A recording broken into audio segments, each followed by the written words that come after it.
కాస్త ఎండ సెగ తగులుతుంటేనే ఈంతున్న నోళ్లు తెరుస్తున్నామే. మరి అగ్ని ఆరని పురుగు చావని ఘోరమైనటువంటి దారుణ అగ్నిగుండం కదా నరకం అంటే. అంత డేంజర్ లేకపోతే, ప్రజలకంత అది ప్రమాదం కాకపోతే యేసయ్యే దిగొచ్చి ప్రాణం పెడతాడా?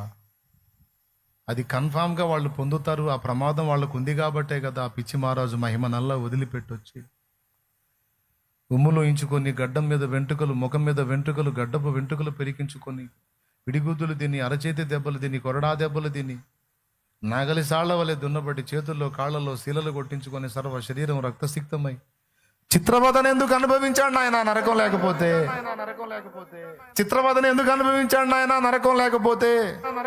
ఆయన పొందిన శిక్షే సాక్ష్యం ఇస్తుంది కదా, అరే పెద్ద ప్రమాదం ఉంది బిడ్డలారా, డేంజర్ నానా మీకని. ఈరోజు మనకు ఆ విషయంలో గ్రహింపు లేకపోతే ఎట్లా? నరకం ముమ్మాటికి ఉంది. రక్షణానుభవంలోనికి రాని వ్యక్తి తీర్పులోకి వస్తాడు, శిక్ష పొందుతాడు. పుట్టేటప్పుడు మనకు తెలియదు, తెలిస్తే అసలు పాపులుగా పుట్టేవాళ్ళమే కాదు. తెలియదు, అమ్మా నాన్న గణేశారు, పుట్టాం పాపులుగా, కానీ సచ్చేటప్పటికి పాపులుగా సావద్దు. పాపాలు కడగబడిన వారమై, పరిశుద్ధపరచబడిన వారమై, రక్షణ పొంది యేసు రక్తంలో పాపాలు కడుక్కొని బాప్తిస్మం పొంది పరిశుద్ధులంగా జావాలి, పరిశుద్ధులంగా ప్రభు దగ్గరికి వెళ్ళాలి. ఏమంటావు? పుట్టేటప్పుడు మనకు తెలియదు కాబట్టి ఓకే, కానీ పుట్టిన తర్వాత ఇప్పుడైతే మనకు సువార్త తెలుసు కదా, మన పాపాలు కడుక్కునే దారి వేశాడు కదా, రక్తం గార్చాడు కదా, కాబట్టి అందులో కడుక్కొని పరిశుద్ధపరచబడి పరిశుద్ధులుగా లోకాన్ని విడవాలి. ఒకవేళ మనం చావకముందే యేసయ్య వస్తే రాకడలో పరిశుద్ధులుగా ఎత్తబడాలి. ఒకవేళ రావటం లేట్ చేశాడు అనుకో, ముందే పోయామనుకో, పరిశుద్ధులుగా పోవాలి. ఏమమ్మా, ఎంతమందికి అర్థమైంది? ఏమయ్యా, బాప్తీసం పొందావా లేదా? చూడు, ఎండ వేడి చూడు, ఈ ఎండకి నోరు తెరుస్తున్నావు, అగ్నిగుండంలో పోయావంటే అగ్ని ఆరదు, పురుగు చావదు. ఏం చిత్రం అనుకుంటున్నావు? జాగ్రత్త. చావాలంటే సావు రాదు, బతకాలంటే బతకలేవు. ఘోరమైన యాతన వద్దు నీకు. అది నీకు తప్పించడానికే వచ్చి ప్రాణం పెట్టాడు. మర్యాదగా మారు మనసు పొంది బాప్తీసం పొంది పాపాలు గడిగేసుకో. ఎండాకాలం నీళ్లలో దిగినా చల్లగా ఉంటుంది, అసలు చాకిరి కూడా ఉండదు. దేవునికి స్తోత్రం కలుగును గాక. మునిగేవాడికి చల్లగా ఉంటుంది, ముంచేవాడికి కూడా చల్లగా ఉంటుంది. ఇప్పుడైతే దేవుడు చూడు నీళ్ళకి ఏ సౌకర్యం ఇచ్చాడు. చలికాలం ఏమో నీళ్ళు ఎచ్చగుంటాయి, తెలుసా మీకు? చలికాలం రోజుల్లో నీళ్ళలో దిగి చూడండి, ఫస్ట్ దిగేటప్పుడే లైట్గా అట్ట అనిపిస్తుంది, దిగినాక వెచ్చగుంటుంది. ఎంతమంది ఒప్పుకుంటారు? ఎందుకు అనుకున్న నీళ్ళకి ఆ సౌకర్యం ఇచ్చింది? మళ్ళీ చలిగా ఉందని తీసుకోలేదని వంక చెబుతావని చలికాలంలో వెచ్చగుండేటట్టు చేశాడు. అదేందా? ఎండాకాలంలో నీళ్లు వేడెక్కి నీ ప్రభా ఒళ్ళు మండిపోయింది అందుకని దిగలేదు ప్రభా అంటావని ఎండాకాలంలో నీళ్లు చల్లబడతాయి, చలికాలంలో ఎచ్చబడతాయి. నువ్వు ఏ విధంగా కూడా రక్షణ పొందాలి, లేకపోతే తోలు ఉడుద్ది అంతే. ఈడ కాదు, నరకంలో. కొంతమంది అనుకుంటున్నారు నరకం అంటే సినిమాలు చూసి, సినిమాలో హీరో చచ్చిపోయి యముడి దగ్గరికి వెళ్ళి అక్కడ యమదూతలకు తగాద పెట్టి యముడిని సీటు దించి ఈడు సీటు ఎక్కుతాడు. అర్థమైందా? ఇట్లాంటి సినిమాలు ఇన్ని వచ్చినాయి. జనాలు సినిమాలు చూసి నరకం అట్ట అనుకుంటున్నారు. అట్టుందా నరకం? నరకమనగ పూదోట కాదది అగ్నిగుండమండి. నరకమనగ పూదోట కాదది అగ్నిగుండమండి. అగ్ని ఆరదు కాలిడి వారికి చావు రాదు సున్ని, విడుదల పొందలేదు సున్ని.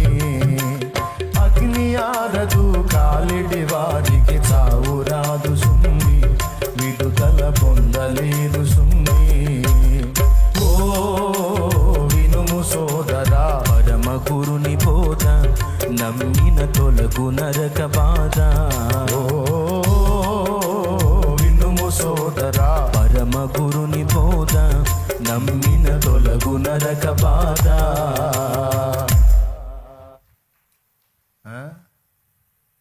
మేమెందుకు పోతామండి, మేము పెద్ద కులవాళ్ళం అయితే అని కొంతమంది ఏమో అసలు మా మతంలోకి వస్తే అసలు నరకమే ఉండదుగా, మా కోసం ఒక ఆయన ఉన్నాడులే, ఆయన మాట్లాడతాడులే ఆయన ఇస్తాడు, మాకు టికెట్ ఇస్తాడు. మేము పోగానే వాకిట్లో ఉండి పర్రమని టికెట్ దించి ఇస్తాడు. ఇక మేము పోవటమే. ఎక్కడికమ్మా పోయేది? అగ్నిగుండానికా? కుల మత భేదములెందుకు, మానవులెల్ల పాపులండి. కుల మత భేదములెందుకు, మానవులెల్ల పాపులండి. జగమునందు ఎందెందు వెదకినా నీతి పరుడు లేడు, దేవుని వెదకువాడు లేడు. జగమునందు ఎందెందు వెదకినా నీతి పరుడు లేడు, దేవుని వెదకువాడు లేడు. ఓ వినుము సోదరా, పరమ గురుని బోధ, నమ్మిన తొలగు నరక బాధ. ఏమి చేసి ఆ నరక బాధ తప్పించుకొందురండి. ఏమి చేసి ఆ నరక బాధ తప్పించుకొందురండి. వ్రతములు మతములు కర్మకాండలు వ్యర్థము సుమ్మండి, పాపము బాపలేవు అండి. వ్రతములు మతములు కర్మకాండలు వ్యర్థము సుమ్మండి, పాపము బాపలేవు అండి. ఓ వినుము సోదరా, పరమ గురుని బోధ, నమ్మిన తొలగు నరక బాధ. ఆది దేవుడే మిమ్ము నెల్ల తప్పించ నిలిచినాడు.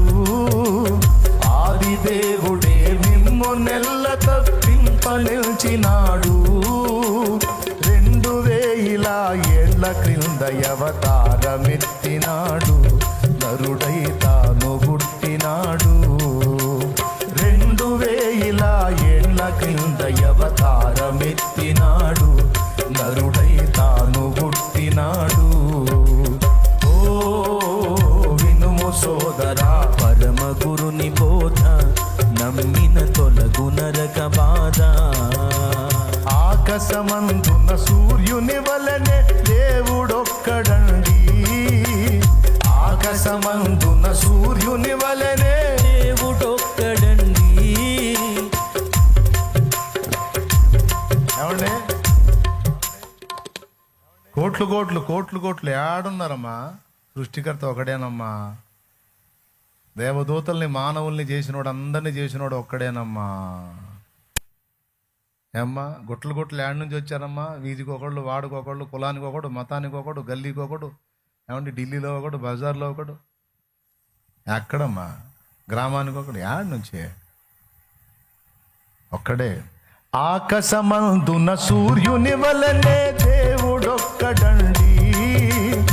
ఆకాశమందున సూర్యుని వలనే దేవుడొక్కడండి. నరుడై పుట్టిన దేవుని నామము యేసు స్వామి సుండి, వెలుపల వెదకి దండుగండి.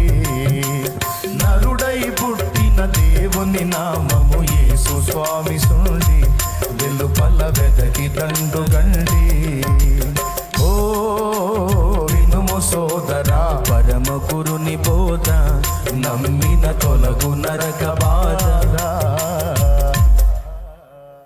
ఆయన నిన్ను నరకం నుంచి కాపాడటానికి అంత చిత్రవాదం అనుభవించాడు. నరకం లేకపోతే టైంపాస్ కోసం వచ్చాడు. ఏం తోసక, లేకపోతే మైండ్ పోయి వచ్చి కొట్టండి రా, పచ్చడి అయ్యేటట్టు కొట్టండి కొట్టించుకున్నాడా? నీకు మైండ్ పోయింది, దేవుడికి బోలా.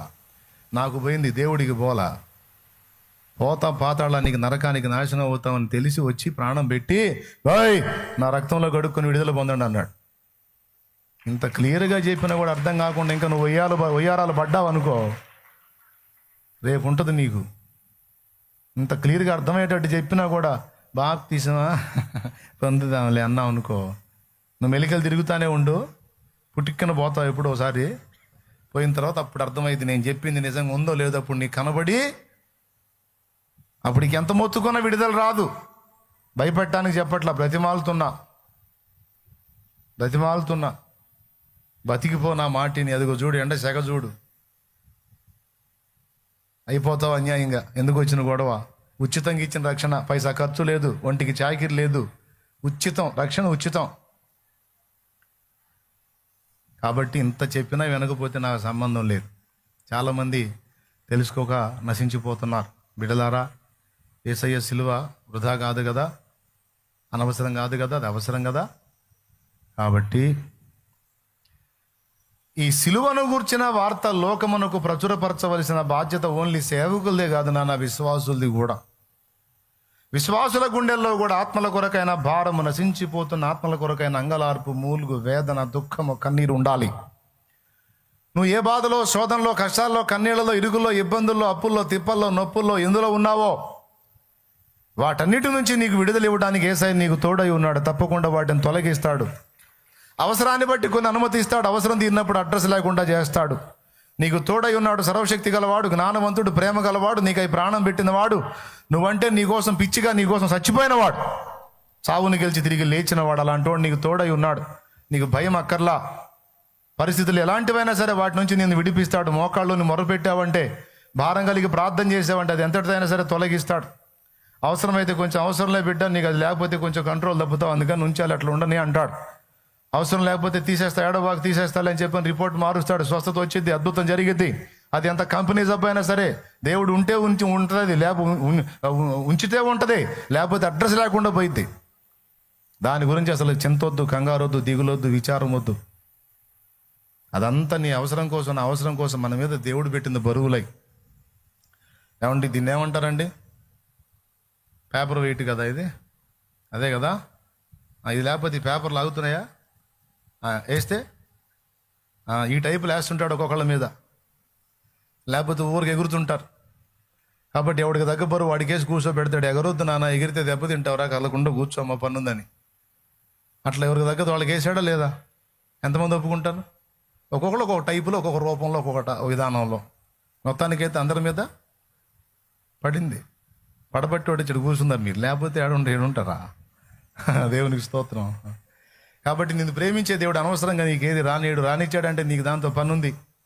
దాని ద్వారా నువ్వు సరి చేయబడాల్సింది ఏదో ఉంది. దానివల్ల నీకు రావాల్సిన అనుభవాలు ఉన్నాయి. కాబట్టి దానికోసం అనుమతిస్తాడు తప్ప అనవసరంగా రానియండి అన్న దాని గురించి నువ్వు దిగులు పడాల్సిన అవసరం లేదు. ఈ రోజు ఉన్న పరిస్థితులు అలానే ఉండవు, మార్పు చెందుతాయి. కాబట్టి నీ హృదయం నిండా కూడా దేవుడు నన్ను సృష్టించాడు, దేవుడు నాకై ప్రాణం పెట్టి నన్ను విమోచించాడు కనుక దైవ చిత్తానుసారంగా నేను నడుచుకోవాలి, ప్రవర్తించాలి.